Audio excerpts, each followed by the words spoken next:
Bom dia, senhoras e senhores. Sejam uma vez mais muito bem-vindos ao Congresso do Agronegócio Global, Direito, Tecnologia, Energia e Produção, uma realização da Federação das Indústrias do Estado do Paraná, FIEP, em parceria com a Escola Judicial do Paraná e a Juruá Editora. Dando início à programação de hoje, o quinto painel tem o tema Agro, Seguro e Proteção. Aliás, perdão, Agro, Seguro e Produção. Convidamos para integrar o dispositivo de honra as seguintes autoridades. Presidente do painel, Dr. Leandro César Teixeira, engenheiro agrônomo, superintendente de relacionamento com o cooperado, Cocamar Cooperativa Agroindustrial. Seja muito bem-vindo, Dr. Leandro, e receba nossos aplausos. O Dr. Leandro terá a satisfação de comandar os nossos palestrantes. Vamos convidar o primeiro palestrante, o Dr. José Osório do Nascimento Neto, advogado pós-doutorado em Direito Político e Econômico pela Universidade Mackenzie de São Paulo, doutor e mestre em Direito Econômico e Socioambiental pela PUC Paraná e professor titular na Estácio. Dr. José Osório, seja muito bem-vindo. Muito bem-vinda também a doutora Luíse Rainer Pereira Gionedes, advogada, sócia fundadora do Pereira Gionedes Advogados. Doutora Luíse. Doutora Luíse discorrerá sobre o tema A Importância do Seguro no Agronegócio. Já o doutor José Osório falará sobre o tema Agrosustentável, Cooperativas de Crédito e Produtores Rurais. E temos também a honrosa presença da doutora Fernanda Carolina Ribeiro do Vale de Souza, que desde 2022 é membro da Comissão de Responsabilidade Civil na OAB Paraná, assim como membro do Grupo de Estudos e Pesquisas na Comissão de Responsabilidade Civil, também da OAB Paraná. E ainda, na OAB Paraná, membro da Comissão de Direito Sistêmico, advogada associada ao Pereira Gionedes Advogados em Curitiba. Eu passo, a partir desse momento, a condução ao doutor Leandro César Teixeira. Obrigado, peço a gentileza de todo mundo se sentar. Bom dia a todos. Um grande prazer estar aqui hoje com vocês. Todo mundo tomou café? Não? Eixe, então vai ter guerra. Quem assistiu à apresentação ontem do doutor Lutero, ele deixou claro para nós, né? O alimento traz a paz mundial, né? Então a gente precisa se alimentar. Tomar o café do norte do Paraná, o leite dos Campos Gerais ou o suco dos cooperados da Cocamar lá no noroeste do Paraná. Então, tem que amanhecer tomando café. Então, obrigado pela presença de todos vocês aqui, é um prazer muito grande. Agradecer também à comissão organizadora pelo convite, né, que foi nos dado, né? E espero que a gente possa aproveitar bastante esse evento agora de manhã. Então, para quem não conhece, né, a Cocamar é uma cooperativa com 20 mil cooperados. Nós temos 63 anos de fundação, estamos sediados no norte do Paraná, lá em Maringá. Atuamos com grande volume de unidades no norte e noroeste do estado do Paraná. No estado de São Paulo, estamos no Vale do Paranapanema, com várias unidades, no Mato Grosso do Sul. Recentemente, também entramos em Goiás, lá em Chapadão do Céu, e há 2 anos entramos no Mato Grosso, lá no Vale do Araguaia, em Água Boa, onde está a maior estrutura de recebimento da cooperativa. Bom, a Cocamar, predominantemente, ela tem na sua missão, né, de atender o cooperado. E nessa questão de atender o cooperado, para nós é fundamental, né, o fornecimento de insumos agrícolas, né? Insumos estes que são, em boa parte, financiados a prazo safra pela própria cooperativa. Então, trago essa informação porque o doutor José vai estar falando aqui com a gente sobre essa questão do cooperativismo, do crédito via cooperativas, né? E a doutora Luíse e a doutora Fernanda abordando a questão do seguro, né? Que é fundamental, a gente ouviu bastante nesses últimos dias, doutora, o quanto o seguro ele é importante para o setor e, infelizmente, hoje o seguro no Brasil é uma ferramenta que deixa bastante a desejar, né? Então, falo isso, né, porque o agronegócio brasileiro, como nós ouvimos ontem, ele é importantíssimo para o Brasil, né? O Brasil, na balança comercial de 2024, fechou com um saldo no agronegócio de 145 bilhões de dólares. O nosso país, os demais setores, tiveram um saldo de 74 bilhões de dólares. Então, vejam vocês, né? Os demais setores da economia consumiram as nossas reservas. Então, veja quanto o agronegócio ele é importante, né, olhando para esses números. Mas o agronegócio é só importante para o Brasil, trazendo divisas? Não é só para o Brasil que o agronegócio é importante. Nós temos que destacar também o papel fundamental no fornecimento de alimentos, fibras e energia, né? Vai de encontro com aquilo que o Dr. Lutero falou, em procurar assegurar a paz mundial, quando, né, a partir do momento que nós somos o principal exportador de diversos segmentos agrícolas. Então, eu vou trazer alguns exemplos para vocês, né, nos quais o Brasil é o principal fornecedor de produtos para o mundo, né, é o número 1 no ranking. Então, no caso da soja, o Brasil é responsável por 58% das exportações mundiais.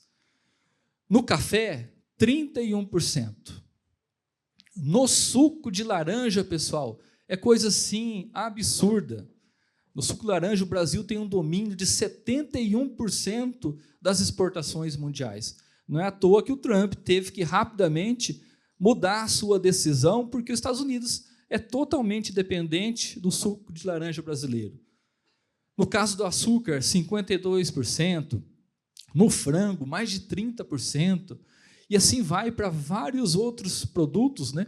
Se o Brasil não é o primeiro, ele está entre os 3, 5 primeiros fornecedores mundiais. E o Brasil tem um papel fundamental, porque o Brasil vai continuar crescendo em produção, porque nós temos cerca de 100 milhões de hectares de pastagens que poderão ser transformadas, né?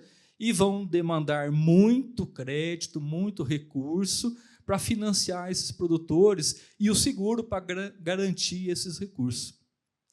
Então, esse crescimento da demanda mundial, né, seja pelo crescimento da própria população, isso aí desde que nós somos criancinhas, a gente escuta que a população mundial, não sei quanto, vai ter 9, 10 bilhões de pessoas, né? Mas também em função do efeito da renda.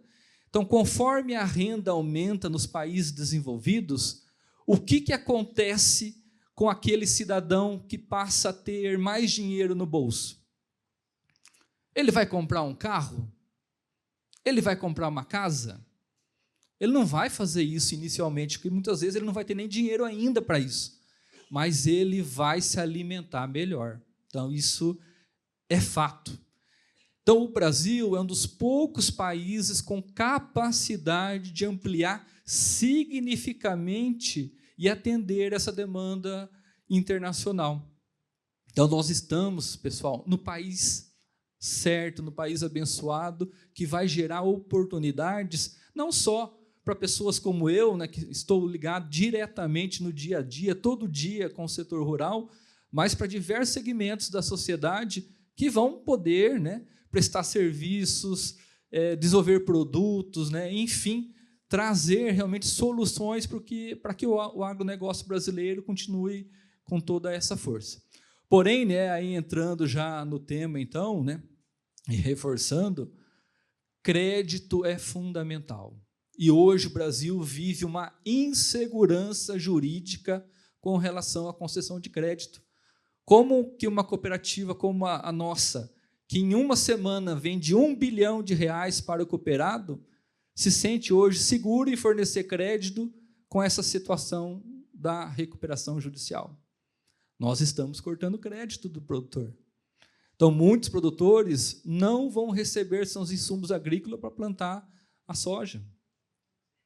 Então, nós precisamos garantia jurídica para continuar fornecendo para o produtor. O produtor tem seus direitos, com certeza, mas, infelizmente, nós temos produtores que têm uma gestão muito ruim também, né? E eles acabam punindo todo o setor como um todo. E não adianta dar crédito, né, se a base não for bem feita com um seguro rural, que precisa ser um seguro de renda, não só um seguro que protege o investimento do banco ou da cooperativa. Ele precisa assegurar a renda do produtor também, para que ele continue na sua atividade, né, e possa continuar alimentando o mundo, trazendo divisas para o Brasil e garantindo a paz social, conforme muito bem falado pelo Dr. Lutero ontem. Então, fecho aqui a minha fala.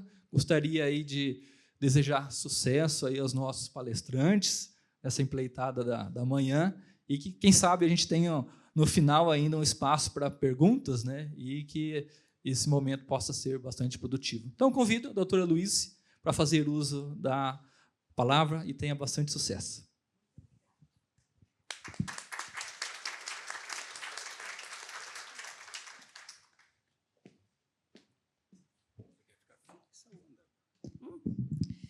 Nessa manhã em que nos encontramos para falar acerca da importância do seguro no agronegócio, saúdo a todas as autoridades, advogados, estudantes, doutores, representantes de entes públicos e privados, na pessoa do presidente dessa mesa.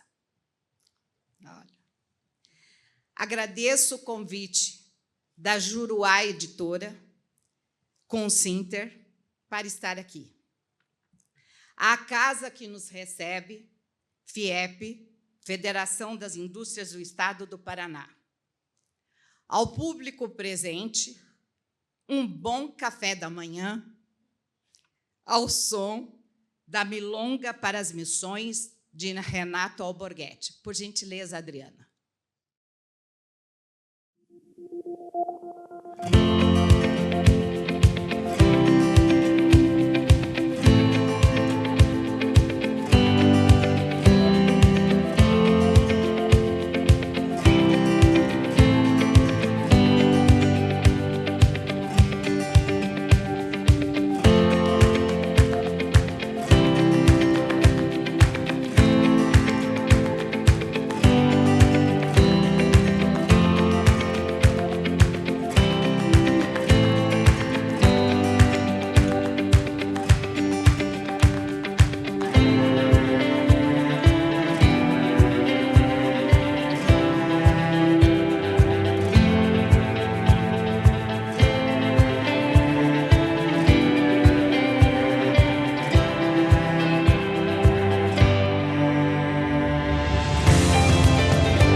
Mas, depois de uma coisa linda dessas, Milonga das Missões, em que eu esqueci as laranjas, certo?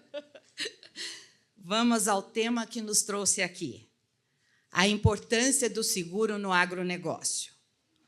Hoje, falar em agronegócio é pop e caiu no gosto popular. e a compreensão da necessidade da atividade agropecuária para todos os ecossistemas, quer no Brasil, quer mundo afora, tem sua razão de ser, porque essa atividade representa o alimento, a comunidade vulnerável aliada à saúde da economia brasileira. A Marte, assim, que você citou bastante. A junção de dois termos, agro, campo, terra, cultivável e comércio, empreendimento, transação, faz com que o agronegócio seja atividade econômica ou comercial relacionada ao campo. Vejam a maravilha desse setor, pois representa vida, riqueza, ecossistemas, crescimento, fortaleza. Não sou vendedora de produtos, viu, Banco do Brasil? Não sou corretora. Venho aqui como conselheira, como advisor, como quer a minha colega e amiga Maria Amélia Viana, porque presencio e participo como advogada de situações nas quais, se houvesse um seguro, o dano seria menor. As consequências também. E haveria o que nós chamamos de mitigação de risco. Gostou, né? A Michele também está fazendo assim com a cabeça. Torna-se cada vez mais necessário o conhecimento pelas pessoas físicas, jurídicas, públicas e privadas, doutora Isabel, da necessidade de se prevenir e precaver. A prevenção, doutor Guilherme, sai muito mais barato e dói menos. O Brasil é um país vastíssimo, gente, com extensão territorial de mais de 8 milhões de quilômetros quadrados. Adriana, obrigada. Atravessado em 3 estados do Sul. Está aqui embaixo. São Paulo, Paraná, Mato Grosso do Sul, por uma linha imaginária em horizontal chamada de Trópico de Capricórnio, que os senhores veem no mapa. De outra banda, o outro mapa, por gentileza. De outra banda, tem a linha do Equador, que pega os estados do Amazonas, Roraima, Pará, Amapá. Possuímos, se assim podemos dizer, 5 milhões de quilômetros quadrados de floresta amazônica. Eu digo se ainda podemos dizer, porque na década de 90, nós possuíamos 5 milhões e 200 mil quilômetros quadrados, que está a floresta situada nos estados do Acre, Amapá, Amazonas, Mato Grosso, Pará, Rondônia, Roraima, Tocantins e Maranhão. Toda essa geografia, topografia, por si só, já influencia o preparo, a colheita, os insumos, as criações, o transporte fundamental, a comunicação, porque é através da tecnologia bastante que se usa no setor, nós temos que comunicar a informação que chega, o desenvolvimento da atividade. Assim, seja qual for o território em que se desenvolve determinada atividade do agro, esta sofre as mudanças as mais variadas possíveis de acordo com o local, também sujeito às variações climáticas globais, com consequências econômicas, pois o Brasil está inserido no mundo e não é uma ilha isolada. Mas vamos adiante. No cenário nacional, é de fácil constatação que o agronegócio desenvolve forte papel na produção de riqueza na economia brasileira e abrange diversas atividades agrícolas e pecuária, representando uma parcela considerável do produto interno bruto, denominado e conhecido por PIB. A lembrança de todos os fatores que apontei estão conectados com o tema de seguros, as suas coberturas, as coberturas acessórias ao resseguro. Correto, Mariana? Estou esquecendo alguma coisa? Não? As condições referenciais, Resolução 55, agora de 14 de setembro, que, ao final, podem e devem fazer frente aos sinistros, às perdas que têm ocorrido com frequência no setor, em virtude dos eventos climáticos cada vez mais diluvianos que assolam o Brasil. A cada evento, há enormes perdas, a começar pela vida, integridade, quer física, quer patrimonial, plantações, animais, insumos, enfim, de todo o ecossistema, quer primário, quer secundário, que existem no agronegócio. Pois nessa esteira está toda a sorte de perda. E eu, como conselheira, tenho como expor pela experiência que a forma de mitigar esta perda corre pelo viés do seguro, que garante o pagamento de indenizações do que foi assegurado como contratado, mitigando os danos, a vida, a perda patrimonial, o capital. Correto, Jéssica? A utilização crescente de tecnologias de ponta, como a agricultura de precisão, biotecnologia, tanto na agricultura como na agropecuária, silos inteligentes, sistemas de irrigação inteligente, monitoramento por satélites, drones, permitem a otimização da produção, reduzindo o impacto ambiental.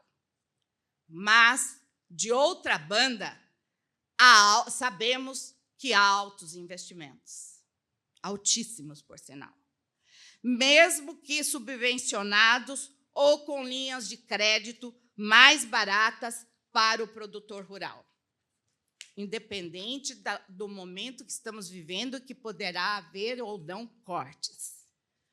Conforme dados do CNA, neste primeiro trimestre de 2025, o agronegócio alcançou um crescimento de 6,49% referente ao trimestre anterior, projetando um PIB nacional, à data desses levantamentos, de 29,4%. Gente, é muita coisa do agronegócio para o país. O Brasil se destaca como um dos maiores produtores e exportadores de alimentos do mundo, como bem apontado pelo presidente da mesa, sendo líder na produção de commodities como soja, café, suco de laranja, açúcar, além de ser o segundo maior produtor de carne bovina e frango. Inclusive, tinha uma cestinha ali com milho para simbolizar o frango, viu? Não vamos falar aqui do momento atual, com o tarifaço, porque ainda não tem os reflexos nesses números que apontamos, inclusive de projeção. O avanço tecnológico e o significativo crescimento do setor, Giovanni, implica em que atividades se desenvolvem em meio a grandes desafios, vez que sofre de forma direta, como já referi, as consequências produzidas não só pela diversidade de seu território, mas também por eventos advindos de estabilidade climática e outras doenças, Francine. Como exemplo, voltando às alterações e eventos climáticos, cito, Stephanie, alterações de temperatura, pluviosidade, tempestades tropicais, fortes períodos de seca ou estiagem, problemas de safra, como pragas, doenças ou perdas nos equipamentos utilizados para manejo, instabilidade em comunicação, escassez de água, incêndios de combustão, ondas de calor, geadas, perda de fertilidade do solo, de biodiversidade e de disseminação de doenças, são alguns outros exemplos. Aqui estão, e temos gráficos demonstrando seca, estiagem, excesso de chuvas, doenças infecciosas, incêndio florestal, ondas de calor e outros. Esse aqui é um exemplo, temos mais alguns outros mapas também. Desta forma, inevitável pensar em um meio de mitigação de riscos e proteção daquele afeto à agricultura e pecuária, a não ser o planejamento, o seguro, com efeito mitigador. Segundo o CPEA, as perdas do CNA e o CNA, as perdas do segmento chegaram a 4,9 bilhões somente na agricultura, correto? 514,8 milhões, quase 515 milhões, na pecuária. Na agricultura, uma das culturas mais danificadas foi o do soja. Lembrem-se do Rio Grande do Sul, que não está muito há tempo atrás. Foi o ano passado. E esses dados é com base, inclusive não ainda sedimentados, com todas as perdas no estado do Rio Grande do Sul. Após o apontamento das boas notícias e as perdas em 2024 no agronegócio, torna-se mais evidente a importância do seguro, pois o clima é um altíssimo fator de risco. E o seguro rural, agrícola, para a pessoa física ou jurídica, serve como mitigador, como já referido, na recuperação de capital investido, maquinário, plantações, rebanhos, como forma de diminuir os prejuízos ocasionados por eventos climáticos, apresentando-se como uma ferramenta importante no incremento da resistência, da resiliência do produtor, das empresas, das comunidades diante das mudanças climáticas. E o que é, então, o seguro rural, o seguro agrícola, que tanto se fala?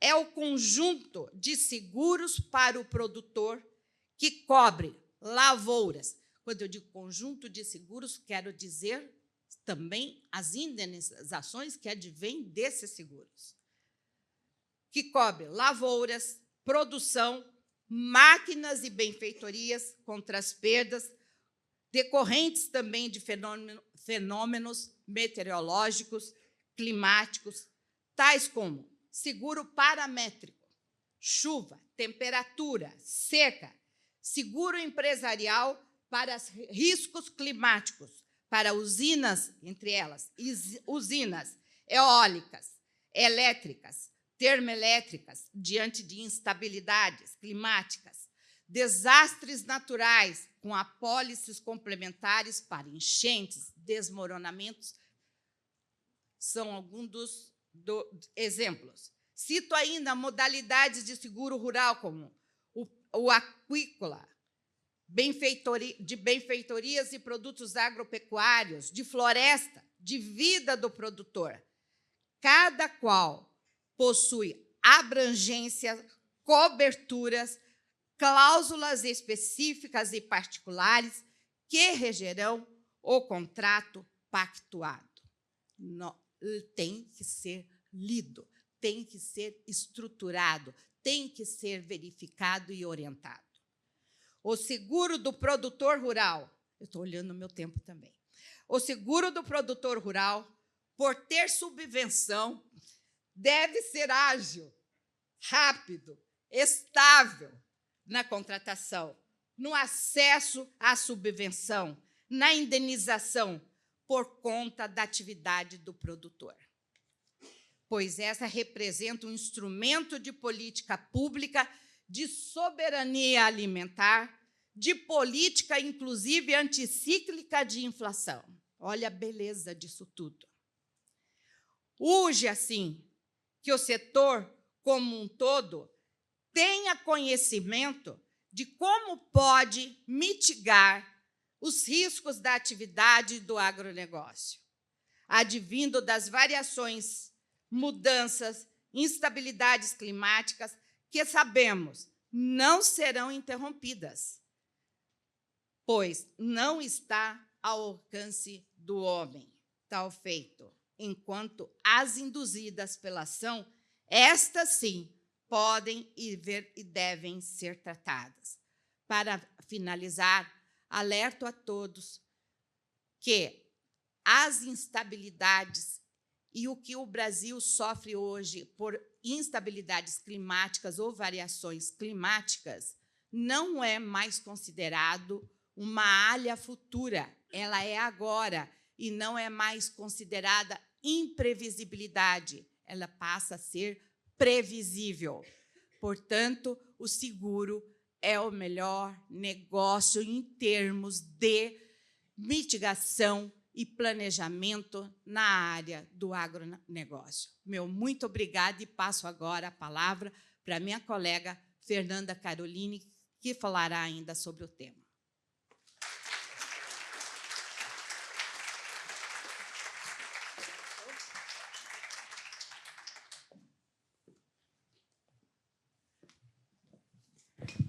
Bom dia a todos. Gostaria de cumprimentar todos na pessoa do nosso presidente de mesa e agradecer pela oportunidade de estarmos aqui hoje conversando sobre o agronegócio. É um prazer falarmos sobre esse tema que tem tanta representatividade no setor brasileiro. Então, dando sequência à exposição da doutora Louise, é visível a quantidade de desastres que impactam diretamente o agronegócio. Impacta tanto de forma emocional, nessas perdas, na vida, quanto de forma financeira. E antes de adentrarmos ao seguro em si, eu gostaria de explicar um pouco sobre o seguro em geral. Existem algumas figuras, alguns elementos presentes nesse contrato, que é o segurado, a pessoa física ou a pessoa jurídica que efetualmente vai fazer aquela contratação, a seguradora, que será aquela pessoa jurídica autorizada pela SUSEP para emitir essa apólice, para assumir as obrigações de indenização. Obrigada. De acordo com o disposto nas condições gerais.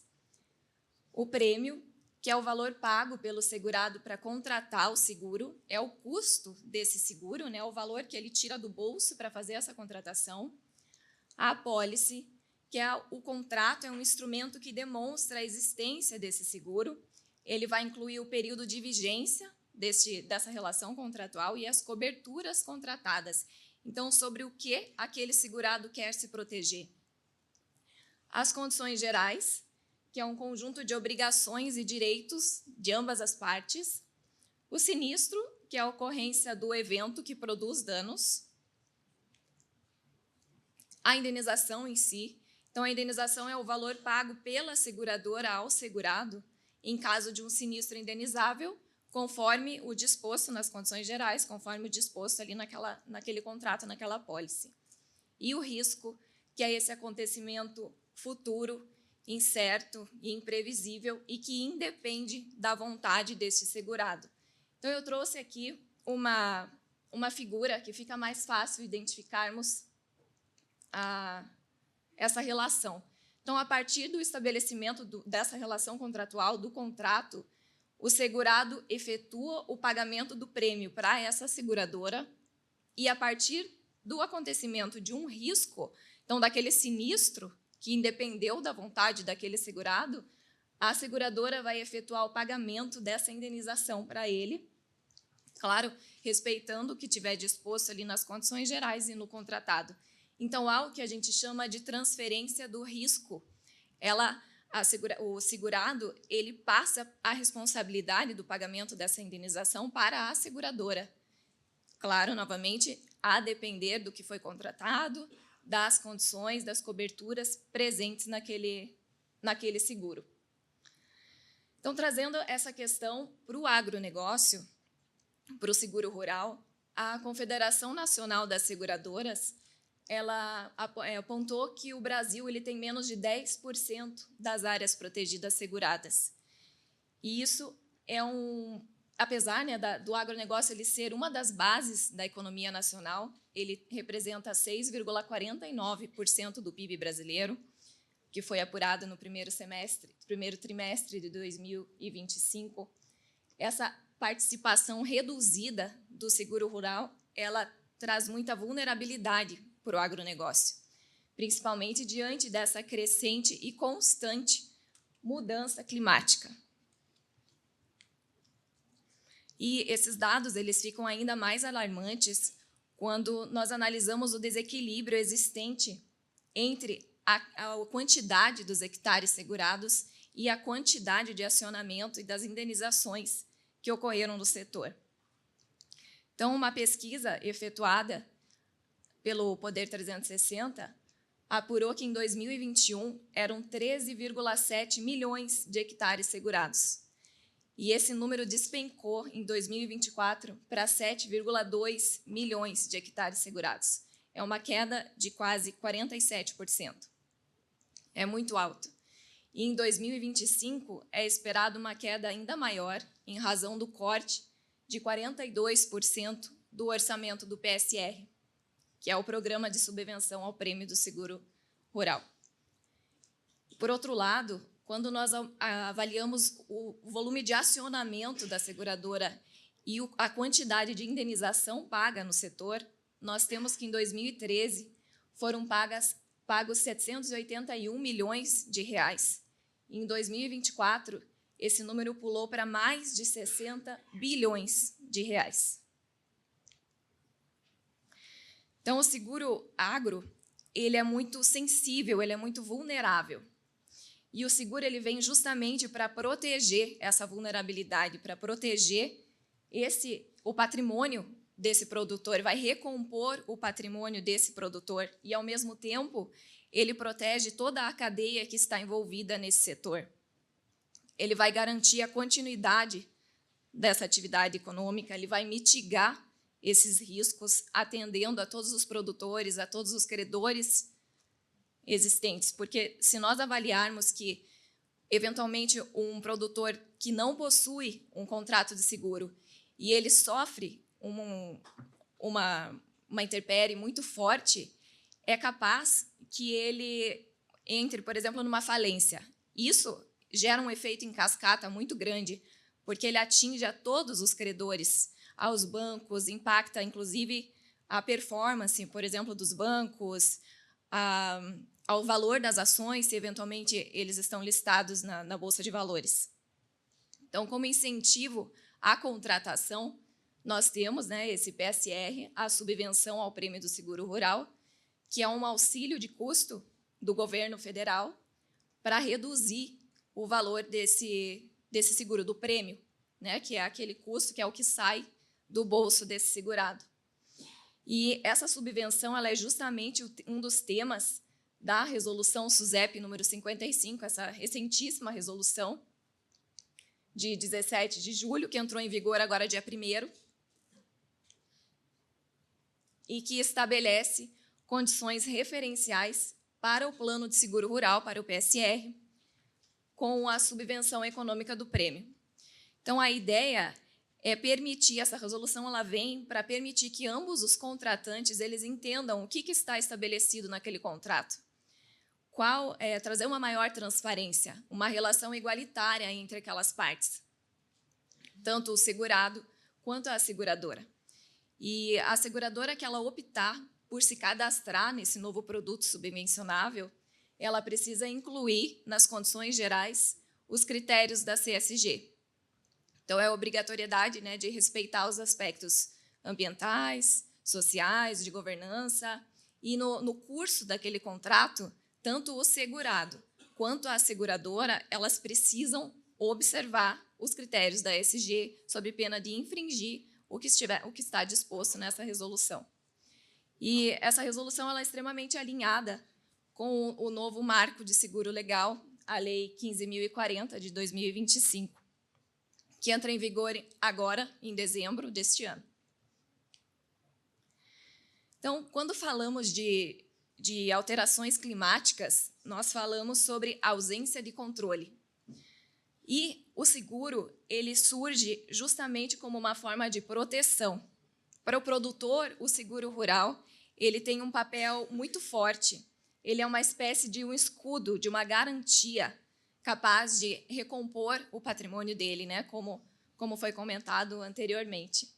E essa imprevisibilidade que a doutora Louise comentou também, hoje ela é considerada uma previsão a partir do momento em que é possível nós identificarmos a possibilidade de acontecimento daquele futuro através de dados, do cruzamento de dados, o que tiver exposto ali no IBGE, por exemplo.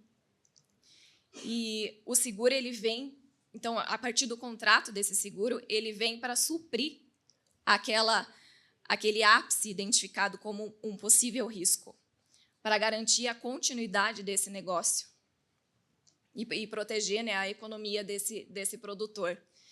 Então, nós temos várias modalidades no seguro rural, sendo as principais aqui o seguro pecuário, em relação aos animais de elite, né, normalmente contratado para os animais de competição, exposição, para a proteção do próprio rebanho em si, de máquinas e benfeitorias, para a proteção daqueles equipamentos agrícolas, pela infraestrutura das propriedades, o seguro aquícola, que será para a proteção dos animais aquáticos em relação a acidentes, a doenças, o penhor rural, então, que ele protege de danos relacionados aos bens que são empregados naquela atividade e que eles são oferecidos em garantia num crédito rural. O seguro agrícola, que serve para a cobertura das lavouras. O prestamista rural, que protege o contrato de crédito rural, cobrindo aquele valor até o limite contratado pela apólice. O florestas, que protege de incêndios, de raios. E com a evolução da tecnologia, em especial agora com a crescente evolução dessa tecnologia aplicada ao agronegócio, nós identificamos muitos e futuros produtos nesse setor, como a doutora comentou anteriormente, o seguro paramétrico climático, o de drones, máquinas conectadas em pay-per-use, ambiental e créditos de carbono, animais com rastreabilidade, infraestrutura tecnológica, o ciberseguro rural. Eu não vou entrar em cada uma dessas modalidades, mas a ideia é mostrar a variedade, essas são só algumas, mas a variedade e a alta gama de opções que esse produtor ele vai ter. Então, a ideia é entender a realidade, qual é a dor daquele produtor, qual é a realidade dele, o que ele vive, quais são as condições, os riscos que são aplicados naquela região, para que a gente consiga identificar o que será melhor para ele. Mas, atualmente, nós temos, independente da modalidade que ele seleciona, nós temos aquele produtor que ele desconhece as especificidades da apólice, ele desconhece quais as obrigações ele tem, quais os deveres ele tem perante aquele contrato. E isso pode resultar numa negativa ou numa perda parcial dessa indenização. Então, por exemplo, um produtor que contrata um seguro de safra com cobertura para o evento climático seca, ele vai ter a colheita dele protegida, a perda dessa colheita protegida no caso da ocorrência de um evento da seca. Mas ele não sabe disso e ele acha que ele está protegido contra qualquer e todo evento. Ou, por exemplo, na mesma safra, né, só para seguir a mesma linha de raciocínio, esse produtor ele efetua o plantio sem respeitar a janela correta de plantio. Então, ele não obedece também o que está descrito ali nas obrigações contratuais e gera a própria perda dessa indenização. Então, a solução para isso seria uma continuidade da educação, uma maior transparência nessa questão, o que traz novamente para a legislação que eu comentei há pouco, sobre essa resolução da SUSEP, sobre a nova lei de seguros. Então, eu gostaria de agradecer novamente, era isso que nós tínhamos a expor, e finalizar novamente com o vídeo do Milongas.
Mais uma vez, gostaria de agradecer a doutora Luísa e a doutora Fernanda.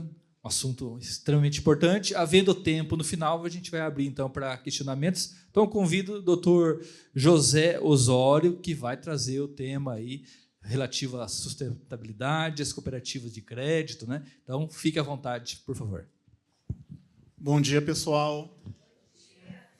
Vou pedir licença para também fazer minha exposição de pé. Só vou pegar ali o passador de slide.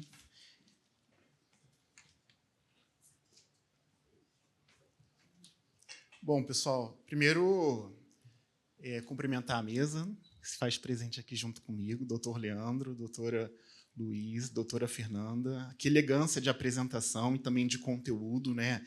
E eu preciso também me apresentar um pouquinho para me justificar sobre o que eu vim falar. Eu vim falar sobre agrossustentável, sobre cooperativas de crédito e também sobre produtores rurais. E quando eu apresento um slide como esse aí, não é para jogar confete serpentina em mim, não. É para dizer o quanto que é importante nós estarmos aqui, no dia de hoje, num congresso que se chama Congresso do Agronegócio Global. E eu digo isso por 3 grandes motivos. O primeiro, porque é um congresso que consegue conectar, né, profissionais interessados, pessoas que vivem na ponta o assunto, e também a academia. Razão pela qual eu preciso agradecer 3 pessoas que são importantes pelo fato de eu estar aqui presente junto com vocês. Primeiro, o Dr. Cleito, que é meu parceiro de Universidade Federal do Paraná, Dr. Lutero, meu parceiro de coordenação de ESMAF, Escola da Magistratura Federal, e também a Francine, que me acompanha já há um bom tempo em todos esses congressos internacionais. E tudo isso aqui só é possível por conta, e eu preciso também fazer esse agradecimento à editora Jurá, porque eu também sou coautor, né? Participo há muitos anos já, e toda essa estrutura aqui é por conta dessa parceria realmente que se faz presente aqui no dia de hoje, né? É um momento em que a gente consegue refletir, conectar e debater dentro de um ambiente de uma realidade que é considerada totalmente transformadora e que causa impacto significativo para a sociedade. Dentro desses comentários, eu também preciso agradecer a presença de todos vocês, né, porque não existe congresso, não existe evento, se não houver uma plateia interessada e qualificada nesse sentido. E da mesma forma como a doutora Luísa fez um disclaimer rapidamente ali, na posição de advogado, eu também preciso fazer, né? Advogado, atuando tanto no Paraná quanto em Goiás, região do Centro-Oeste, onde o agronegócio se faz muito presente, professor de diversas instituições e também ocupa uma posição de liderança em cooperativa de crédito. Mas aí, em respeito, né, às instituições bancárias que não se fazem presentes aqui eu falo, então, como professor, docente e pesquisador, para que não haja esse descompasso no discurso. Dito isso, a minha apresentação, e eu prometo aí cumprir o tempo de uma forma bem regulamentar para não comprometer as demais apresentações, ela se encontra basicamente dividida em 3 grandes momentos. O primeiro, que de fato é o que me interessa, que aí eu não estou fazendo a defesa das cooperativas de crédito, mas é dizer o que são as cooperativas de crédito. As cooperativas de crédito, independentemente do seu tamanho, do seu porte, da sua posição, da sua região, elas são formadas por pessoas. Diferente de uma empresa clássica, tradicional, daquela que a gente aprendeu lá no Código Civil de 16, 2002, né? As cooperativas elas já existiam, né? Elas fazem presente desde o século XIX, internacionalmente falando, mas num cenário em que nós estamos, em pleno início do século XXI, anos de 2025, quase 2026 já, elas ganharam, de certa forma, uma projeção que até pouco tempo atrás não se tinha. Né, razão pela qual, e a organização do Congresso faz isso de uma forma muito positiva, muito intensa, e o Dr. Leandro apresentou isso durante a sua introdução, é o momento em que a gente consegue conectar o agro, a sustentabilidade, as cooperativas de crédito e também os produtores rurais. E eu digo isso como professor mesmo, porque até desde então, né, o discurso sempre foi de radicalismo, embate e extremismo, o que é muito ruim para o avanço. E aí, quando eu faço referência a essa sustentabilidade, primeiro grande comentário, não é única e exclusivamente a sustentabilidade que fica presa à proteção ao meio ambiente ecologicamente equilibrado. Eu sei que lá no caput do artigo 225 da Constituição tem lá escrito: todos têm direito a um meio ambiente ecologicamente equilibrado, bem de uso comum do povo, essencial à sadia qualidade de vida, impondo-se ao poder público e a toda a coletividade o dever de defendê-lo e preservá-lo para as presentes e futuras gerações. Em outras palavras, dá-se a entender que, além de todo mundo precisar estar comprometido com o meio ambiente, fica aquela pergunta, e aí eu faço referência naturalmente ao agronegócio e também aos produtores rurais, até onde eu consigo ir sem receber aquela extensão de críticas que a sociedade faz com muita intensidade. Então, aqui eu começo a puxar o meu discurso para um ponto de equilíbrio, em que eu digo que as cooperativas de crédito elas conseguem fomentar essa harmonia no discurso. E ela se dá por diversas formas. E uma delas é exatamente por meio disso aqui que nós estamos fazendo, conectando dentro de um congresso do agro global energia, produção, seguro, desenvolvimento para as presentes e futuras gerações. O que a gente está conversando aqui agora não é para a gente, não. É para quem está por vir, para as próximas gerações. Porque a gente nem consegue acompanhar o que se encontra em pauta. Concordam comigo? E aí, nesse sentido, eu começo a dizer, olha, o agrosustentável e a produção rural, elas se encontram de fato, essas duas estruturas, num novo ciclo. E a gente tem que perceber e tem que fazer esse reconhecimento de que é uma nova página, é uma página virada. E a organização do Congresso faz isso de uma forma muito positiva também quando intitula o evento como Congresso do Agro Global. Não adianta ficar falando localmente, para dentro da sua bolha, para dentro da sua estrutura. É importante conectar e estabelecer esse discurso que é considerado plural. Nesse sentido, eu preciso contar qual que é o papel estratégico das cooperativas de crédito. A cooperativa de crédito é aquela que é formada por pessoas que busca, num primeiro momento, interagir interesses que sejam considerados comuns, razão pela qual a gente fala em materialidade. O que é materialidade? Eu preciso falar de algo que seja efetivamente concreto. E aí é o momento em que a gente se conecta com as duas apresentações anteriores. Que quando se fala de seguro, no primeiro momento você fala, estou falando de uma coisa que não vai acontecer. Mas sabe-se lá Deus se vai acontecer de fato? Porque se acontecer, eu preciso estar preparado para aquele cenário. E as cooperativas de crédito, né, doutor Leandro, trabalham isso com muita segurança, com muita propriedade, com muito compromisso, com muita responsabilidade, porque cooperativa de crédito é formado por pessoas.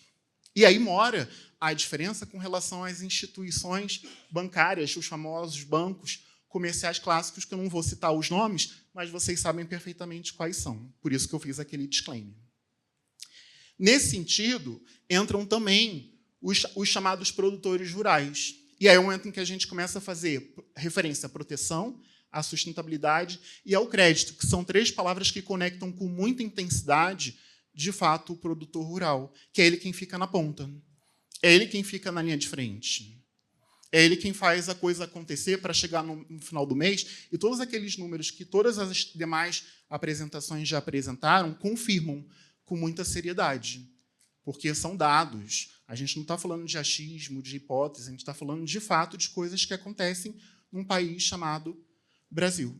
E aí vejam a extensão, eu não vou comentar um por um, porque senão a gente acaba extrapolando o tempo, mas vocês vão perceber que só pela quantidade de do rol, né, de itens que eu elenco ali, de condições financeiras melhores que são oferecidas e sugeridas pelas cooperativas de crédito aos produtores rurais, como juros menores, prazos mais prolongados, e também isso aqui já foi debatido anteriormente, menor exclusão de pequenos produtores, maior resiliência frente às variações climáticas e mercadológicas, como a doutora Fernanda bem comentou, fomentar práticas sustentáveis que reduzem custos, como solo, água, insumos e riscos, também regulatórios, muito bem tratados. Vejam, agora há pouco, a doutora Fernanda estava fazendo referência a uma resolução da SUSEP do ano de 2025, nós estamos no ano de 2025. Um congresso como esse precisa discutir, debater algo que está acontecendo na nossa frente e que vai causar impacto para as cooperativas de crédito e também, especialmente, falando, né, fazendo referência aos produtores rurais. Melhoria de produtividade no longo prazo, conservação do solo, acesso a mercados que valorizam práticas sustentáveis, redução das perdas por fenômenos ambientais extremos, e aqui, mais uma vez, né, é aquele momento em que a gente tenta se distanciar pelo fato do Brasil ser considerado um país tropical, a gente fica achando que evento extremo não vai acontecer. Pode acontecer. E se acontecer, estamos preparados? Quem que explica isso? O time dos seguros, de seguros. Muito bem explicado e comentado. E aí é o momento em que eu consigo conectar agroseguro e produção sustentável. Eu vejo, como professor, como pesquisador, de fato, uma grande oportunidade dentro dessa produção rural ser considerado uma espécie de inovação social. E não é inovação social de algo ser novo, porque isso sempre existiu, um país que é considerado tropical, produtivo.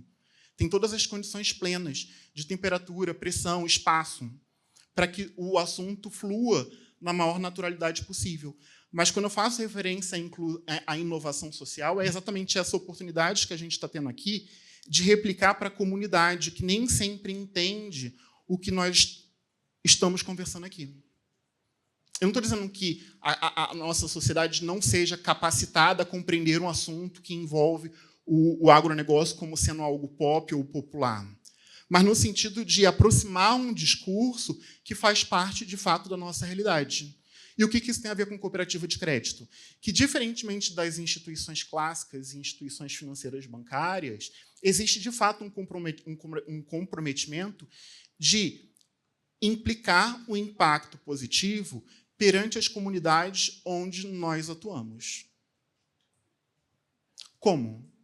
Por meio da educação financeira, por meio do acesso à informação, por meio de explicar como é que funciona um seguro, como os números impactam toda essa estrutura.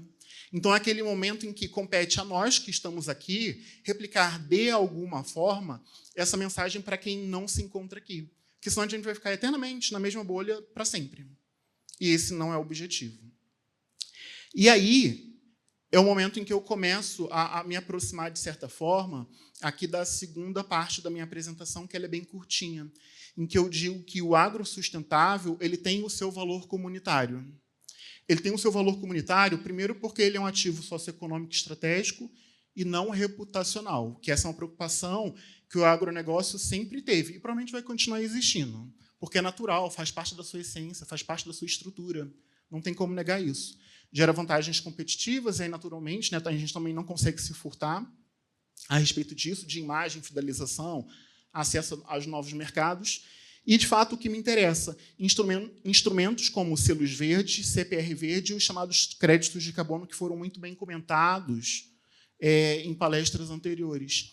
Só a título exemplificativo, eu vou fazer referência, só dando exemplo mesmo, das famosas linhas de crédito, por exemplo, que existem, né, e não são de hoje, porque elas sempre existiram historicamente falando, e elas fazem parte exatamente do processo histórico pelo qual o Brasil sempre viveu e vai continuar vivendo. A título exemplificativo. BNDES, crédito sustentável. O nome é bonito, tá, mas o que significa isso? Significa dizer, sim, você ter acesso a uma oportunidade de um crédito que você dificilmente teria numa instituição financeira clássica e consegue, naturalmente, por meio do BNDES. Sendo que ele existe, e aí é o momento que eu faço referência ao resgate histórico. Para quem tiver um pouquinho mais de idade, vai se lembrar, e o Brasil sempre viveu isso, no início dos anos 2000, a crise do apagão, e volta e meia a gente tem esse receio, né? Essa linha de crédito surge exatamente daquele período ali em que o Brasil passou por um apagão e ninguém sabia, de fato, de quem que era a culpa por conta dos apagões, por conta de uma estrutura, de infraestrutura deficitária, ultrapassada. E aí, naquele período ali, houve o chamado PROINFA, que foi o Programa de Incentivo às Fontes de Energias Alternativas. Ali começaram a surgir as primeiras linhas de crédito nesse sentido, que era para fomentar justamente o pequeno produtor, quem tinha interesse em produzir e construir, né, a chamada PCH, Pequena Central Hidrelétrica. Então, tudo isso sempre existiu e vai continuar existindo. Percebem? A diferença é que os instrumentos financeiros eles vão se moldando, e, naturalmente falando, e é por isso que eu também faço referência ao programa BNDES Crédito Verde, como novas vertentes e novas possibilidades, que cabem perfeitamente aqui dentro de um painel como esse que faz referência ao seguro. Porque se uma linha de crédito como essa, lá na frente, possa vir a dar errado, como é que a gente responde? Como é que a gente explica? Como é que a gente se comporta? E agrosustentável, segundo o grande comentário dentro dessa terceira parte aqui, tem a ver com comportamento. Como é que a gente reage diante de uma situação inesperada? E o último exemplo que eu gostaria de dar tem a ver com o Fundo Constitucional do Centro-Oeste, porque eu também atuo em Goiânia e me senti super à vontade de trazer esse exemplo para demonstrar como que as realidades também são distintas. O Brasil é um país enorme, geograficamente falando. A realidade do Paraná não é a mesma que a do Centro-Oeste, que não é a mesma do Nordeste. O comportamento é diferenciado, razão pela qual os instrumentos financeiros, naturalmente, também por conta do tratamento do seguro, precisa ser diferenciado. E provavelmente a SUSEP vai ser a próxima discussão nesse sentido, né? Porque ter um único instrumento com as mesmas regras num país como o nosso, a gente não está falando de Constituição da República Federativa do Brasil de 88. A gente está falando de realidades que precisam ser tratadas de formas diferenciadas, né? E eu tinha dito que era o último, mas o último, de fato, é esse, que é a chamada CPR verde, o crédito de carbono. O crédito de carbono foi muito falado no dia de ontem, e na manhã de hoje eu gostaria de fazer referência à chamada CPR verde, que é um instrumento muito voltado, com muita intensidade, para as cooperativas de crédito nesse âmbito da produção. E eu digo isso porque atualmente existe e aí me aprofundando um pouquinho com relação ao assunto e entrando na terceira e última parte da minha apresentação. Eu gostaria de demonstrar esse estudo de caso, que é um caso que tem sido muito discutido, debatido, e se encontra em pauta na maior Corte Suprema do país, que é o Supremo Tribunal Federal. né? Nós temos a ação direta de inconstitucionalidade, não tem relação nenhuma, mas eu só trouxe de forma didática mesmo como professor, esse embate, né, entre a Associação Brasileira de Transição Energética, a BTE, no Supremo Tribunal Federal, e a controvérsia envolvendo já, olha que curioso, a nova reforma tributária. Nem começou e já está sendo palco de discussão no Supremo Tribunal Federal, algo que interfere diretamente, não apenas o comportamento e o funcionamento das cooperativas de crédito, mas especialmente também como que, dentro da produção, os seguros passam a ser tratados. Durante a introdução, o doutor Leandro bem comentou, né? As cooperativas de crédito passam pela dificuldade ali da discussão. Está certo que no Superior Tribunal de Justiça isso já ficou consolidado, mas nas instâncias inferiores ainda não, em tratar o ato cooperativo como sendo dentro ou fora das chamadas recuperações judiciais. Né, a cooperativa de crédito entende, naturalmente falando, pela sua própria sobrevivência, que precisa de estar fora. O que isso, de certa forma, tem a ver com o assunto? Se você ainda for envolver ainda assunto relacionado a tributo, aí mesmo é que você está falando, olha, eu quero que a cooperativa de crédito não dê certo. Concordam comigo? Se tiver mais obstáculo do que coisa favorável em prol, é óbvio que não vai fluir. E aí, nesse sentido, tem ali os argumentos, tanto de natureza jurídica, impacto ambiental e a base constitucional, tanto da Associação Brasileira, Defesa da União, que naturalmente quer fazer caixa, né, quer arrecadar, né, ela faz a defesa naturalmente que precisa ser tributado, e o parecer do Ministério Público Federal, que se encontra ali numa posição intermediária, dizendo, olha, tem que ser tributado o instrumento financeiro, mas apenas para as chamadas exportações. O objetivo do estudo de caso não é debater a natureza jurídica, econômica e socioambiental, é apenas demonstrar, e aí fazendo referência mais uma vez ao crédito de carbono, e isso foi bem dito, bem comentado no encontro de ontem, que se trata naturalmente de um ativo intangível, transacionável, razão pela qual ele é certificado, e até num passado não muito distante ele não era naturalmente regulado, passou-se a ser, e mais uma vez a gente faz referência a um ato normativo que é recente, do ano de 2024, e que causa impacto muito significativo em qual tipo de instrumento de ordem financeira será utilizado para a prosperidade das cooperativas de crédito, e ainda mais se elas precisarem, elas precisam, de fato, o produtor rural também nesse sentido, porque tudo que eu falo para um, naturalmente, está valendo para o outro, que diz respeito aos seguros.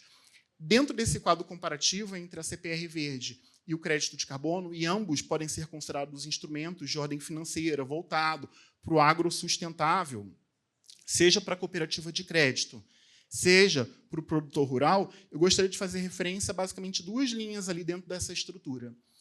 A primeira delas e eu já fui várias vezes, né, entre posições contrárias, vantajosas e desvantajosas em relação tanto à CPR Verde quanto em relação ao crédito de carbono.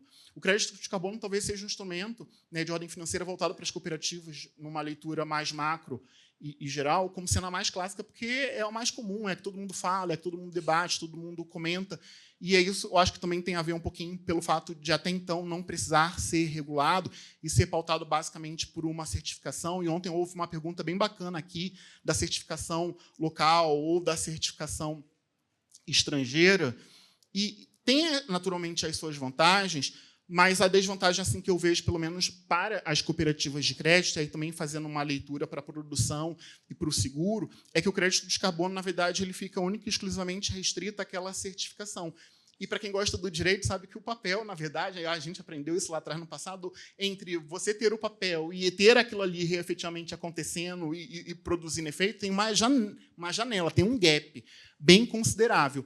O que, de certa forma, não acontece dentro desse instrumento jurídico que se chama CPR Verde. E aí, mais uma vez, eu faço resgate daquilo que a doutora Fernanda bem disse, porque a chamada CPR Verde ela incorpora, de uma forma obrigatória, dentro desse ambiente que é considerado regulado, os critérios de ESG, ou seja, o momento em que eu levo em consideração não apenas a proteção ao meio ambiente ecologicamente equilibrado, não apenas critérios relacionados à governança, que são, de fato, muito relevantes, mas, especialmente falando, e aqui mora uma grande diferença entre as instituições financeiras clássicas e as cooperativas de crédito, que é o compromisso social, que se dá por meio da educação.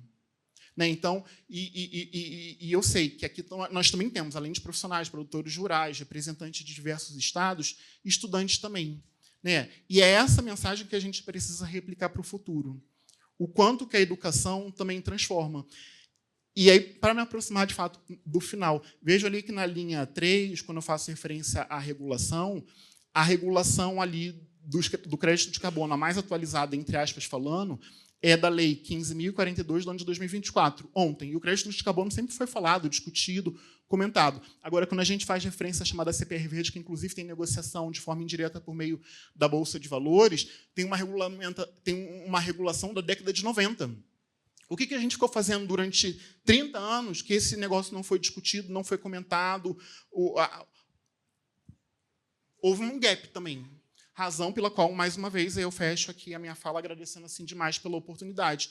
Um congresso como esse é muito importante, doutor Lutero, Francine, professor Cleiton, para que a gente perceba o quanto que vários assuntos ainda precisam, de fato, ser debatidos e aplicados. Não apenas no âmbito acadêmico e teórico, mas especialmente também por quem se encontra na linha de ponta, como os profissionais, e demais representantes também do agronegócio. Eu encerro aqui a minha apresentação, mais uma vez agradecendo pela oportunidade. Estou muito feliz, agradecido e honrado. Bom congresso a todos.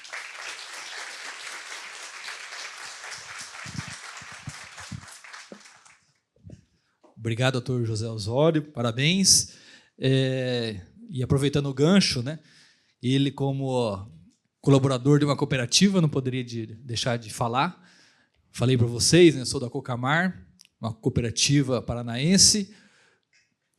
Eu utilizo os serviços da Unimed, que é uma cooperativa, da Uniodonto, que é uma cooperativa, sou associado do Sicredi e cooperado da Unicamp, uma cooperativa de profissionais da agronomia. Então, pessoal, quem não está ligado a uma cooperativa, faça o convite para vocês, a participar do cooperativismo, que realmente é uma força muito grande, importante, e que, além de tudo, deixa as divisas no país. Nós não vamos... Uma cooperativa, ela não vai levar recursos para fora do país, como a gente... tem aí muitas empresas que são, lógico, importantes, mas fortalecer o cooperativismo brasileiro é bastante importante. Então, temos aí alguns minutos para a pergunta. Doutor Leandro, me permita respeitosamente discordar do senhor, mas nós estamos com 20 minutos de atraso. Então, estamos com o tempo cortado. Então, eu gostaria, mais uma vez, de agradecer a comissão organizadora. Se a coordenação assim desejar pelo menos uma pergunta, nós podemos fazer, evidentemente. Mas só pedindo a gentileza que, para vocês, é difícil falar isso, são todos advogados, mas, se possível, sempre na medida do possível, que a pergunta seja, a exemplo das respostas, realmente objetiva. Muito obrigado pela atenção. Tem uma colega lá com a mão levantada. Lá, na ponta. Aqui, vai levar aqui, por favor. Bom dia a todos. Meu nome é Maíra, sou advogada e corretora de seguros, por coincidência.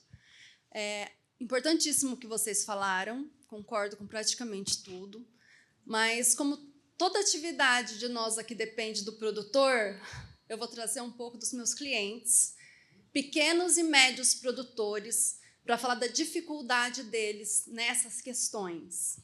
Em relação ao seguro, eles não têm o conhecimento das condições gerais, eles não sabem como funcionam, como é feita a regulação de sinistro, porque eles dependem ou de um corretor de seguro especializado ou de um banco que vende um seguro casado para eles, na maioria dos casos.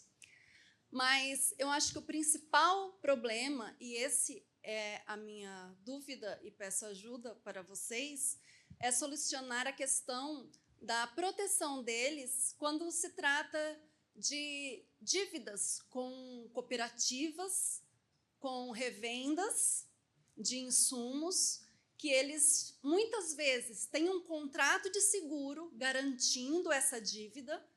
Esse seguro não é pago por algum empecilho da seguradora, que, na maioria das vezes, é injustificado. E, quando vai a juízo para a gente receber esse seguro, as cooperativas elas não têm ajudado o segurado a entrar com essa ação. Ficamos 2 anos para receber um seguro da seguradora, que na maioria das vezes a gente recebe.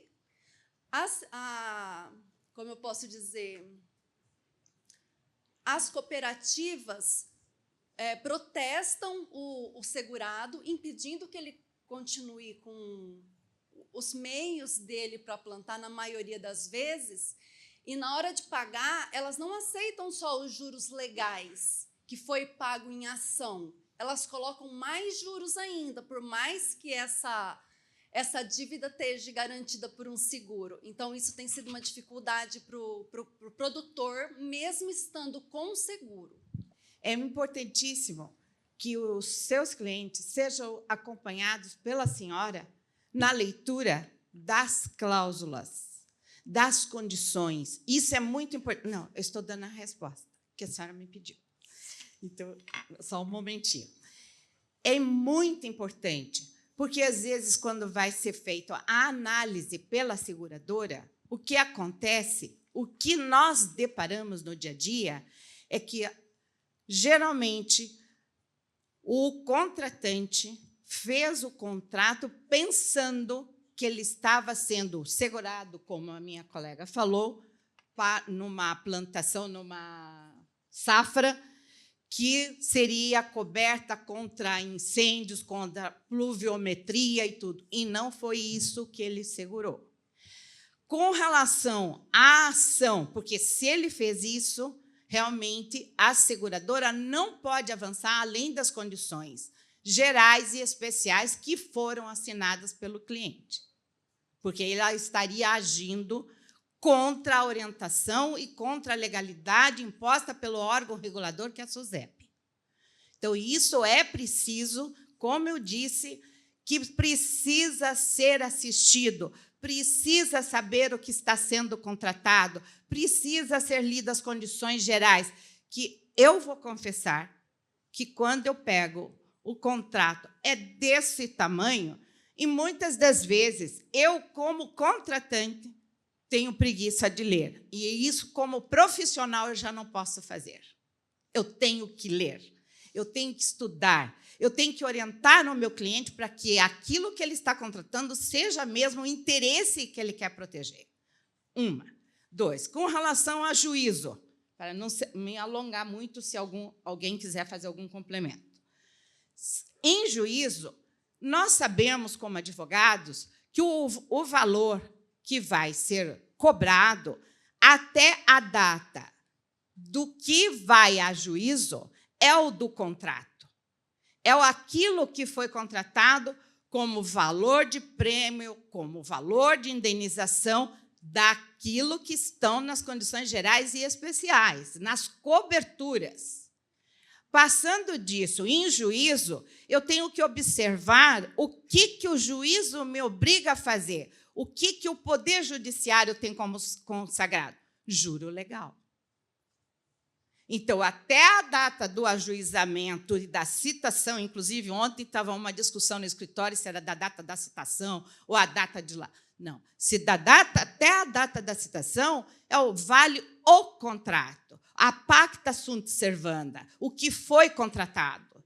A partir dali, eu tenho os juros estabelecidos na maioria das vezes, pelo Código... Maioria, não. Pelo Código Civil Brasileiro, em sua parte geral. Tá bom? Está satisfeita?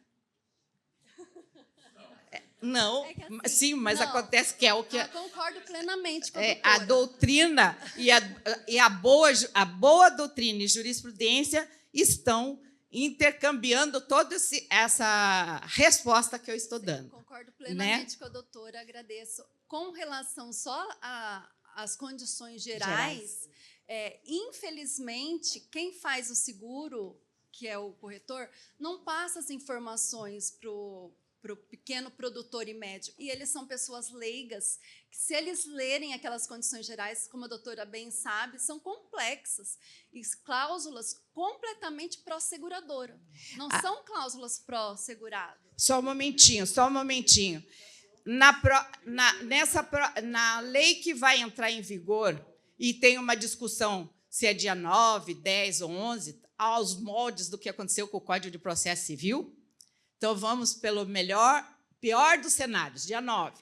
Melhor dos cenários, dia 11, que é considerado o marco legal dos seguros. Lá está bem expressa também a responsabilidade dos profissionais que trabalham na área, e um deles é o corretor. Então, o corretor tem a obrigação legal de orientar muito bem o seu cliente, se ele assim o quiser manter. E nós, como profissionais do direito, temos também o dever, quando procurados, de verificar se aquilo que ele contratou realmente o interesse que ele quer levar em juízo, porque, muitas vezes, o que acontece? Quando o interessado vai até o escritório verificar, muitas das vezes nós nos deparamos que aquele interesse que ele quer levar em juízo não está protegido como ele pensava no seguro. Então, é de muita responsabilidade nossa. A bancada aqui, uma bancada só fazendo assim com a cabeça, que eu acho que trabalha todinho com o seguro, dizendo o seguinte: olha, aqui o senhor está dizendo que o senhor contratou, que o senhor... Vamos passar para um exemplo bem prático, bem rasteiro. O senhor contratou aqui, foi furto, não foi roubo, o seu carro foi roubado. Então, essa é uma das coisas que importantíssima. Aqui, o advogado que é procurado saiba distinguir, com base naquilo que foi contratado de seu cliente, se é o interesse que ele pretende levar a juízo. Isso é de muita responsabilidade do advogado. Obrigada.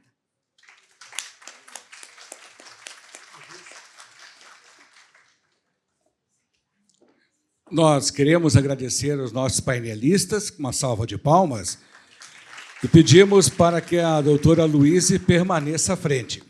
Não que eu esteja com medo dela, jamais.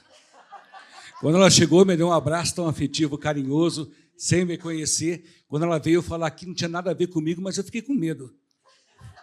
As autoridades, então, que estavam compondo a mesa, podem retornar aos seus lugares, por gentileza, e recebam nossa salva de palmas.